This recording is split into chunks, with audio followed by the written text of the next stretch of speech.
heart. This is a quote that came from a gentleman that was the CEO of Pepsi, but now is the CEO and chairman to Triton. Encouraging the heart, if you need for recognition and approval, if the need for recognition and approval is a fundamental human drive, then the willingness to give it is not a sign of weakness. And I want to start off with the motto that so many people feel that others should just do their job. I've hired you to do your job, therefore you should get it done, right? I really shouldn't babysit you. I really shouldn't need to come out and connect with you. I just need you to get the job done that I hired you to do. But what we have found is that, yes, we've hired people, but we also want to hire people that are a good fit for our organization. But we've found that through the principles of leadership, encouraging the heart is what's going to build the best heart in our people. To build the best heart in our people also produces outcomes in higher productivity, better communication, more effective teamwork. So we have these people on board, and we can't sit back and say we've hired them to get the job done, therefore go do it, even if we're remote in our areas. What we need to do is connect with our people to bring the heart out in our people, the strengths and the talents that we talk about, to get the best of them at work, and to keep the best of our people at work as well. So Mr. Pearson here, great leaders find a balance between getting results and how they get them. A lot of people make the mistake of thinking that getting results is all their job is. But their results, they're talking bottom line. They're talking production. They're talking about meeting deadlines and those kind of things. The interesting thing about Andy, if you look back on his portfolio, is when he was at Pepsi, he was very much a rule-driven leader. He was very much into the bottom line. And then he went over to Triton, which is the leading restaurant business, where he grew his business exponentially because he changed his leadership model. At 76 years old, he made a change. And he made a change realizing that we have some great people here that are not getting connections. We're not getting the results. What do I need to do differently? And that's where he began his leadership style change to be more of connecting with the heart, connecting with the person, connecting with their talents to grow them in a direction that will help make them great. He does a lot of management by walking around. He does a lot of face-to-face interactions with his people across the board, not just with his CEOs and his upper-level management, but he truly finds that to bring out passion in the people that he is serving, the customers of his restaurants, he has recognized that getting results come from recognizing individual contributions.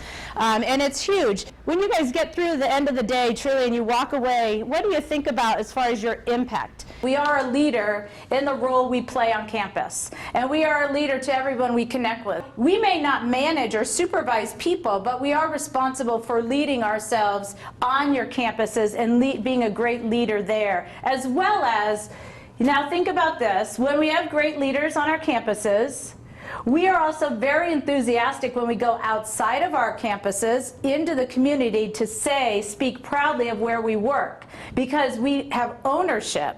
You know, that ownership creates that enthusiasm and passion to work for a great place and then share the joy of working there. And that's really what we want to, that is what our anchor is. We want to work for a great place, and we want to be the leaders of a great place and share that enthusiasm and joy. One important way that leaders give heart to others is by recognizing individual contributions. It's huge, right? When's the last time you guys could think about who recognized you? Think about yesterday. Were you guys at work? Did anyone come up to you, or did you have any type of recognition given to you? It doesn't have to be grandiose. It could have been, hey, Michelle, thank you so much for doing this or doing that. When you're having the rough days, how do you turn it around? But also being able to turn it around and look at it from the lens of understanding of, we're having a rough day, but what's going right? And then recognizing, okay, you know what, Karin, I know you're stressed, I know you're frustrated, but thank you so much for doing A, B, and C. You know, so turning it around when you are having those rough days does go hand in hand with the things that we've talked about, encouraging the heart. Yes, we're having a great day. Paula, I see that you're really stressed out right now. What can I do to help you? You know, what is it you need from me? Those are those simple conversations that when we are stressed out, they're probably the last conversations that we go to. But we need to try to make those to be the first ones. What the research is showing us, Saratoga is an institute that does many different surveys. They've been doing surveys on employee engagement for over 60 years. And it's amazing that the results come back the same way. They survey managers and they survey employees. And the question is, what do you think for the managers your people want from you? And then for the employees question is, what do you want from your manager? And these, I'm going to give you two lists. The managers reported what they thought the employees wanted was good wages, job security, and on down. The 10th one down there, feeling in on things, sympathetic help, appreciation for work well done. This is a manager saying, I would assume this is what my people want. Now, if we flip the coin, flipped it to the other side, this is what the people said they wanted. Employees said, what I want from my manager is to be appreciated. So, good wages, let me explain. This is for employees that felt as if they were fairly compensated for the role that they were in. If you're a college instructor, you pretty much know where your salary range is. If you are working as a manager at a bookstore, you kind of know what your range is. So if the employee felt fairly compensated for their job, this is what came next. The appreciation for work, feeling in, and sympathetic, the exact opposite of what the managers thought they wanted. And this speaks to the soft skills. All of those top three are the soft skills. If you are the ones being asked as an employee, what do you value most in your supervisor or your dean or whoever's in charge of you, what would be your reaction? You know, I'm going to kind of flash back to some of our moments throughout the 7 months, but we did see the video, Daniel Pink, right, on motivation. And remember what he did say about motivation and engagement was once an employee is fairly paid, then we can step them up to the next level as far as engagement and productivity. So pay, of course, is important. But, you know, fairly paid, once that is off the board, we're looking at the soft skills, feeling appreciated, feeling as if your contributions matter, feeling that connection, that feeling part of a culture or community. So encourage the hearts and looks at all of these areas of how you can do it. So how do I go about doing this? You know what, I'm not a warm, fuzzy person. We are here to make a difference and an impact on our campus, with our students, with our community, and most of all, with ourselves. At the end of the day, don't we want to walk away and say, you know what, I'm proud of my work today. I did a good job. I am thankful for my job, and I'm thankful for the people that I work with. That goes into all of these areas. So we're going to look at goals, expectations. How do you do it? How do you hold people accountable? I know some of you are not in a, quote, leadership role, but do you still believe that you need to hold each other as far as coworkers accountable for the expectations of performance? Do you still think that that would be good conversations? Because if I am a coworker with Paula and we're working on a project, she may not have any power over me, but if I'm lagging or something, I would still like for her to be able to call me out on it and say, hey, Karen, you know, I need your help here. I need, you know, you missed a deadline, or, you know, I needed this by 4 and I don't have it. So we still have to, even if you do not see yourself as a leadership or have a title on your campus, we still need to be able to hold each other accountable to higher expectations. And that's great role modeling, too, for the students that we're working with and for other teams that see our relationships. Constructive feedback. Feedback is a kind of a scary word. Do you guys, what do you feel about when I say, hey, Michelle, I need to have a conversation. I need to give you some feedback. Terry, I really have something very important that I need to talk to you about. I heard some information, and I need to give you that feedback. As a culture, we get hung up on that word, and so we fear that word when I say feedback, but really what the feedback was, you did a great job. And you went above and beyond, yeah, right. And you went above and beyond, and that student was so thankful, so I appreciate everything you do. So it just, you know, that feedback really is a scary word, so I want to kind of take the fear away from it and give you guys some tools to be able to be more effective with feedback. Expecting the best from our people, paying attention, and personalizing recognition. And some of you, with your talents and with your strengths, encouraging the heart, if you could think back to your initial survey, you may have felt like this was an area of strength for you. You may feel as if this comes more naturally for you based off of your talents. Some of you that are more analytical, that are more systematic, strategic, maybe into more of the thinking and developer, this area may have not been as strong for you as far as those survey results go. So clear goals and expectations, you got to know where the finish line is, right? You have to know what you expect, what somebody else expects from you, otherwise we flounder. What is your next step? What is your next goal? What are you hoping to achieve? What are the expectations? All of those things were questions that I continually put out there to keep you moving forward. So if you don't know where you're going, we flounder. We're not successful. We put in energy in maybe areas where energy is not needed. So following clear goals and expectations is huge. How many of you guys like clear goals and expectations to know with your job? Now, I'm not telling you, I'm not micromanaging you. I'm just saying what the outcome should look like. I'm allowing you now the freedom to get it done the way in which you want to get it done. How many of you like that? Right, that's where you are hesitating, Jake. Absolutely. So the expectation is this, but how you travel there is absolutely okay. I just need it done. I got the deadline. You make it what you want. That is the expectation. That lays out and that drives the heart. That drives performance.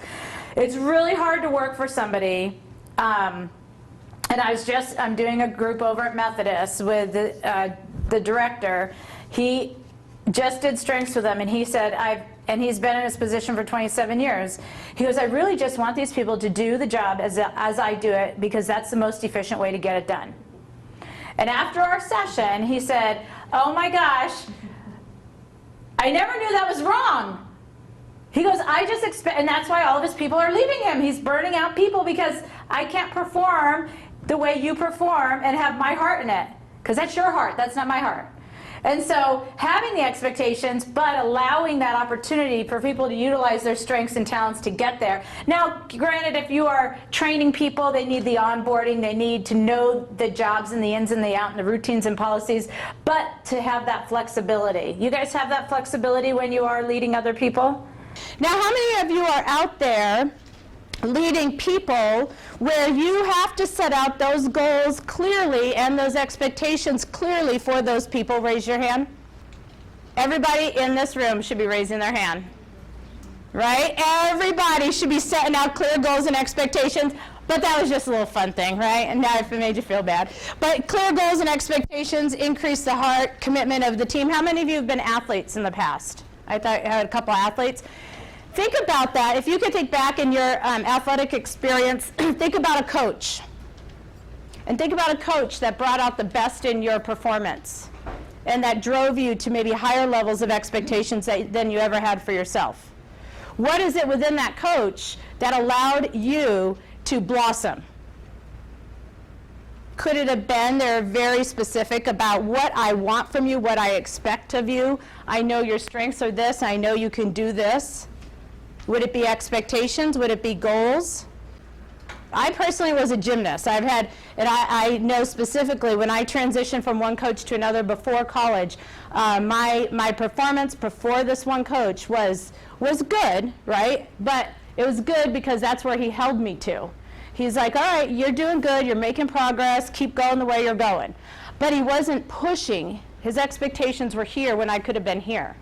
Right? So I got to another coach, and all of a sudden, he was setting out, these are your goals, Karen. This is what I expect. You want to go to Division I, you want to do this, you want to do this. This is what you're going to need to do to accomplish that within these next 8 months. And these are the expectations of where I believe you can go to in these next 8 months. And he drove me there. He got me there. Right? But the other coach was saying, you're okay, you're doing a good job, way to go. You know, keep doing what you're doing, plug along. So there was not that drive, there was not that excitement of, wow, do you think I could do something more? Think I could do something outside of the box? That I was comfortable over here, but if somebody's going to drive me to go out here, I know I'm scared, but what if I do it? What's going to be? What's the end result? Focused on that. Yeah, unless it was stated. You know, I think so many of us have assumptions, and we feel as if we're kind of going in the right directions, but until truly we have a simple conversation like that, think about how impactful that was. And I think if you guys think back as far as leaders in your life, whether it be a coach or whether it be, you know, a pastor or whether it be a parent or whether it be somebody that just you were close with, you know, did they have a phrase or did they say something to you that you still hold dear to your heart? And it was in regards to your expectations, goals in life, accomplishing more than you ever thought you could believe. So encouraging others. Giving clear expectations just gives people directions. It holds us accountable to the larger picture, like the values and the principles that serve as our stage of action for the larger organization. Now, if there's that missing element that your team is not feeling connected to the larger organization, then you are the organization to your people. And so you are that structure. Even if you're working directly with students, the students see you as the organization. They see you as the Southeast Community College or Columbus Community College, whatever. They see you as that leader. So you have to really anchor yourself down and be that anchor for them. Your goals release physical and mental energy. Gosh, when you guys accomplish your goals, do you not get excited? How many of you guys like to do your checklists? How many of my people? All right. And how many of you like to check off? How many of you guys put things on your checklist just to check them off? I put them on a checklist after I've done them. So I can check them. Yes, God, that sense of accomplishment. Talk to me about crazy, but it makes us feel good. So the goals release that energy. Focusing on the clear goals and expectations. I know we talk about setting goals for ourselves, but here we're actually talking about goals and expectations for behavior, performance, attendance at work areas. But the goals give us a direction. And I think what I want to say is, as well is they anchor us, but they give us movement at the same time. So I was thinking about that metaphor of goals anchor us.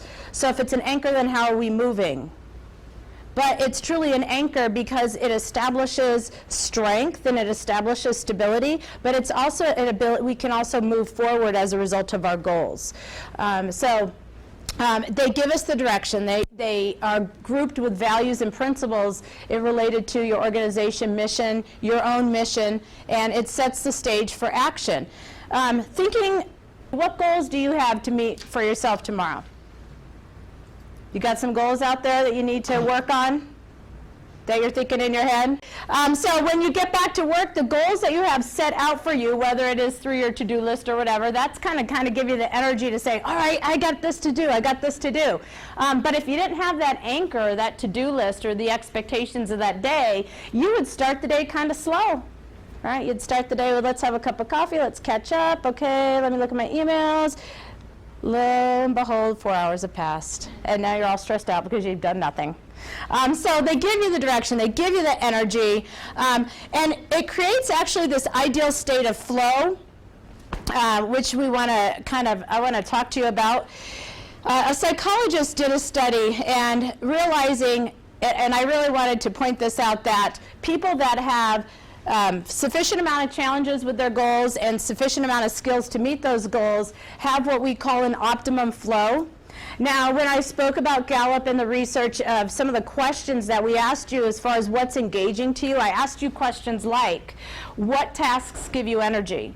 What tasks, when you are through with them, you have, you're not dreading doing it again, or you want to continue to do? It's kind of timeless. What are those tasks? That kind of is the same here. If you're investing in your strengths, and you have a skill set, and you are optimizing with the goals and expectations, we develop a flow. Wow, my day passed, and what did I do? Got a lot done, but I'm energized. How many of you guys can say you're happy when you start work on Monday and you're happy when you start work on Friday? The two are the same days because you're doing things that you love to do. Very nice, very nice. So that optimal flow is what we want to create. You know, I like for you guys to challenge yourself, but also challenge the people you are working with. Are you creating optimal flow for your people? Are you putting them in the right task and setting them out with the right goals to help them be as successful as they can be to create optimal flow, which creates higher levels of engagement, lower levels of turnover, and higher levels of productivity and creative thinking? So with that knowledge and knowing that, are you putting yourself in good spots to get this, and are you putting the people you work with in the best spots? Student services, I know you guys have a lot of people working in student services. Are you able to identify with your students? This is a good example. Are you able to identify with your students what subjects drive them to be more passionate about learning? You know, what subjects drain them? What subjects are horrifyingly stressful that they have to just manage, but realizing their career path needs to be in the subjects that drive their passion. Think about the optimal flow, again being mindful of when tasks drain you or they give you energy. And it's not to say our job is going to be full of this. We have to manage some tasks that maybe are not our strength areas. But I also challenge teams that are multidimensional like that to see if there's a balance that can be had between the team people. So if somebody truly is very skilled at doing this one area, is there an ability to have another person do the area this person's not as skilled in because this is what this person's skilled in? Is there an ability to do some juggling around that? And to put more, I would just say invest most of their day in what they're most successful at, because that's going to bring you the biggest results and bring that person the biggest results. Having the conversations of, you know, if you had to create your very best work day, what would it look like? What would you be engaged in? Now, it's not going to be that I'm going to be home golfing, right? They're not going to come up with that. They might. But what would you be involved in at work that brings you joy? And let me know what that is. I can't give you that all the time, but I'm going to try to give you most of the time. You know, there are things I don't like detailed, you know, Beth can attest. I am not a good accountant. I'm not a good, give me the detail, like little forms and stuff like that. Beth is fabulous at that. Give me all the research, give me all the development. Let me do that 80% of the time. And yes, I will have to manage that 20%. I'll dread it and I'll put it off, recognizing then as a leader, if I'm dreading it and putting it off, Karen is stressed out about that task. You know, so, but is there an ability for us to create this personally, professionally, in ourselves at work, but also in our people that we're working with for the most part? You're going to get a lot bigger return on your investment. And this is what we want for our people, but I also want this for you every single day, is that I want you to feel challenged with your goals. Challenged to the point of, I know you can get this done. Maybe it's a little bit different than you have been doing it, which might be challenging you, but let's think about a new way possibly that you could increase your productivity. And combine it with the skills that are a little bit more advanced, you know, and there we get the optimal flow. So you're creating for your people challenges and you're putting them in a skill set that's growing them professionally. And it goes to this optimal flow. And we talked about this way back in a different verbiage. When we talk about strengths and we talk about you getting lost in your work, or you get so caught up in doing something that it seems timeless, and you could do it and do it and do it. Do you remember those conversations? Remember those tasks, those things I said you get caught up in? That's your optimal flow. And that's where we want to get people to. So what's your optimal flow at work? What are the things, the tasks you love to do? You get caught up, you feel challenged, but you feel like you're contributing, you feel like you're making a difference. Here we go to that taboo word, feedback. Constructive feedback, again, if we could do it in a positive way, it tells us where we're making progress, where do we need to change things up, how is it I can do better. I mean, if we didn't have constructive feedback, we'd be doing the same old thing in the same way and we'd get stuck in that rut. So we do need to be able to give our people and ourselves constructive feedback in order to grow. It identifies when you're on the right track, when you're moving in the right direction towards that finish line. The delivery part, if it's negative or if it's critical and or if it is constructive in order to make change, the delivery part of it is where we can improve upon as a leader. But the first step too, you guys, is to becoming comfortable with the word for yourself as a leader, to be able to then apply it when you have to have those critical conversations with somebody else. Because I guarantee if you're uncomfortable with giving feedback or doing evaluations or anything like that, it's going to come across in your communication with your people. And that's going to probably be seen maybe as a weakness to you that the other person might pick up on. So we want to kind of avoid that if we can. So becoming comfortable with that word, taking away the stereotype of what we feel culture has attached to that word, which is negative, which we had that conversation. So, but how you give feedback to your students is vital. Because students can go boom on you, or they could go, wow, I didn't even think of it that way.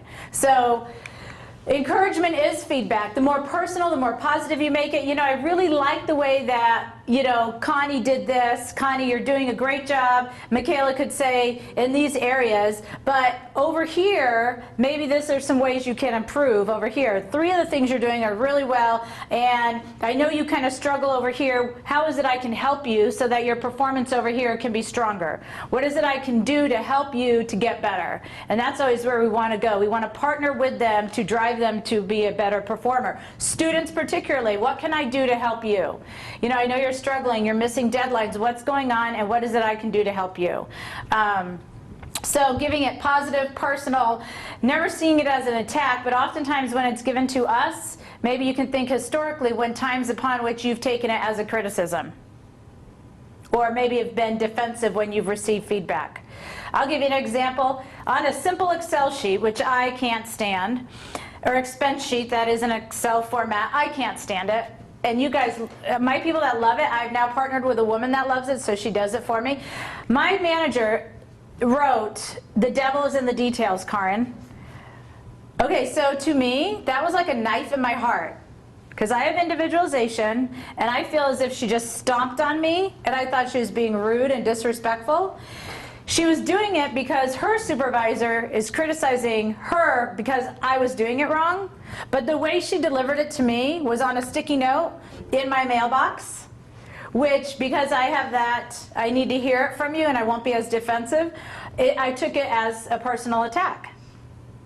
So it wasn't personal, and I didn't feel it was positive. So I received it, and I didn't talk to her for several days in my mature way of dealing with it. But reflecting back, I've had people say that to me in a personal way with, Karen, I know that this area is not an area you enjoy necessarily, but we still have to do it. So how can I help you so that we could get it done? And it's not coming back to you wrong, and we're wasting some time having you correct it and all that good stuff. Coming to me that way is very different than on a sticky note in my mailbox. Encouragement is feedback. How do you give feedback? Is through encouragement. It gives positive information about what's going right. It identifies if you're on track. If you get off a little bit, it just kind of helps you get back on track. And it's a gentle way of saying, hey, I know you're working on this, but it seems like maybe you're lost, or you're working. My deliberative and or my thinkers, what happens sometimes with your strengths is you naturally go to a place where you think, and you think, and you think. And so the feedback might be, you're doing a great job thinking, but we need to put some action to it. That feedback helps Renee to kind of keep moving forward, and I should know that as her leader and as her coach. All right, so that's what we need to know about our people, but also about ourselves too. Any of you guys get hung up in any of those strengths, kind of get hung up, and then you need feedback for this gentle push to move forward? Think about your strengths. Do any of you get hung up in areas? And so I think something that keeps us accountable there too are those time frames and the expectations. It goes back to the expectations. You guys know if you get hung up, if you're one of those people that do get hung up, put yourself under the microscope and put yourself under, I need to hold myself to, I've got 2 weeks, I'm going to gather the information in 2 weeks, and then I'm going to be done. After the 2 weeks, if I don't have it, I don't have it. And then you move forward from there. 2 weeks is plenty, ample time. To get the information that you need. So, you guys just be mindful and continually aware of where I get hung up, because your hang-ups can also then be seen as a weakness, possibly from somebody else, and we don't want that to be. We want to maximize those talents that we do have. So let's look at encouragement is feedback. The more personal and positive it is, the more people feel as if it's genuine. I don't know how many times you guys might have received feedback and you walk away saying, really? I bet you they don't even truly know what I did or how long it really took me. They said, good job, way to go, pat on the back. That's condescending, right? You want to make it positive. You want to make it personal. You want to identify the person's strengths within your feedback. We need to also think about delivering information to our people based off of what they need, how they need it delivered to us, not unlike conversations that we're talking about with people that we might want to have influence over.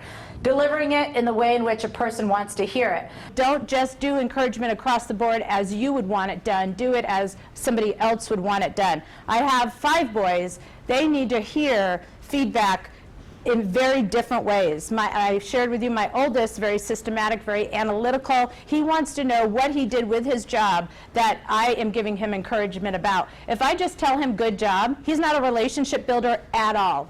Okay, nothing, nada, zilch. So if I just tell him a good job that I really appreciate his time and his effort, he goes, well, what within my time and my effort that you appreciated?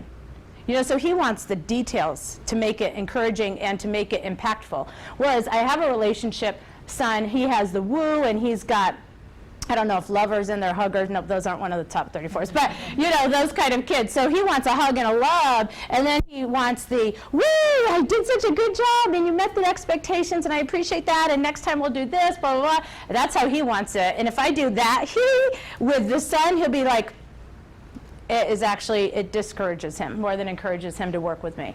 So, you know, you've been trying to do that with your team as well. Can you guys see that, how that plays out? You know, so giving encouragement and feedback is about playing to our superpowers. And I think part of receiving feedback is going to help us to grow as professionals. That's what we need to do. So what are your superpowers? And your superpowers are your talents. They are your strengths, and that is what's going to grow you, and that's what's going to grow your people to higher levels of engagement and follow through as far as you being their leader.